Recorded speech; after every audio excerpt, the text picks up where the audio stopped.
ওই কামলিওয়ালা মুহাম্মদ মুস্তাফা সাল্লাল্লাহু আলাইহি সাল্লামের জন্য যদি লোকেরা আমাদেরকে পাগল বলে, তারপরেও কি আমাদের বিন্দু পরিমাণ কোনো কষ্ট আছে নাকি?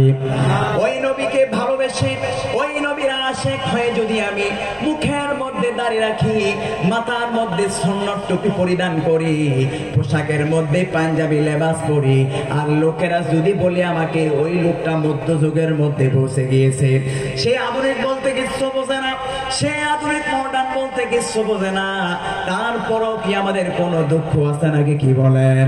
কারণ আমরা ওই সমস্ত মানুষদেরকে একটা কথাই বলে দিতে চাই, পৃথিবীর কোন মানুষের জন্য আমরা পাগল হই নাই, বরং ওই মদিনাওয়ালা কামলিওয়ালা মুহাম্মদ সাল্লাল্লাহু আলাইহি সাল্লামের জন্য আমরা সকলে পাগল। কথা বলেন ঠিক না বেটে?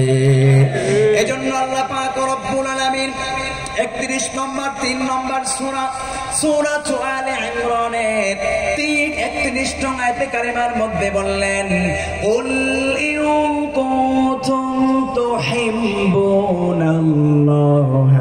ফাত্তাবিউনি ইউহিব্বুকুমুল্লাহ ওয়া ইয়াগফির লাকুম যুনুবাকুম আল্লাহু গফুরুর রহিম।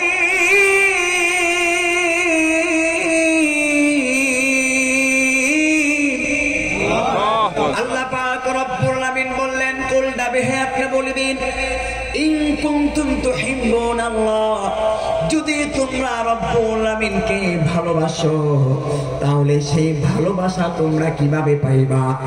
আতিউল্লাহ ওয়া আতিউর রাসূল, তাহলে ফাত্তাবিউনি, তোমরা আমি মুহাম্মদ সাল্লাল্লাহু আলাইহি সাল্লামকে অনুসরণ অনুকরণ করো, তাহলে তোমাদের জন্য 1 নম্বর পুরস্কার হলো ওয়া ইয়াগফির লাকুম যুনুবাকুম, তোমাদের গুনাহগুলোকে রব্বুল আলামিন ক্ষমা করে দিবেন।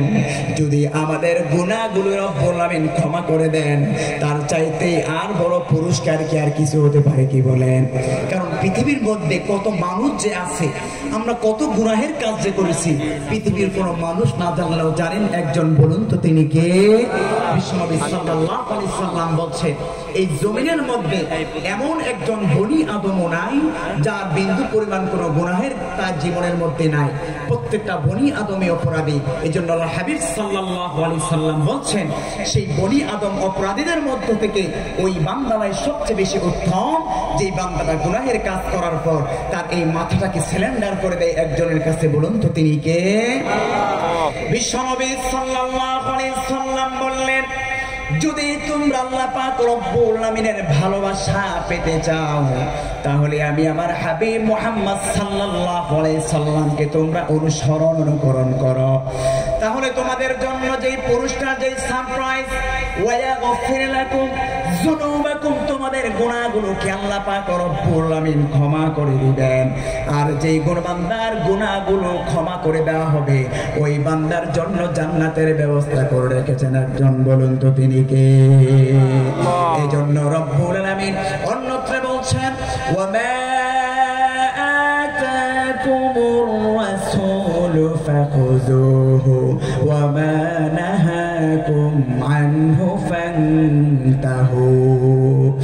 আমার হাবিব মুহাম্মদ সাল্লাল্লাহু আলাইহি সাল্লাম যা নিয়ে এসেছেন তোমরা সেটাকে আঁকড়ে ধরো।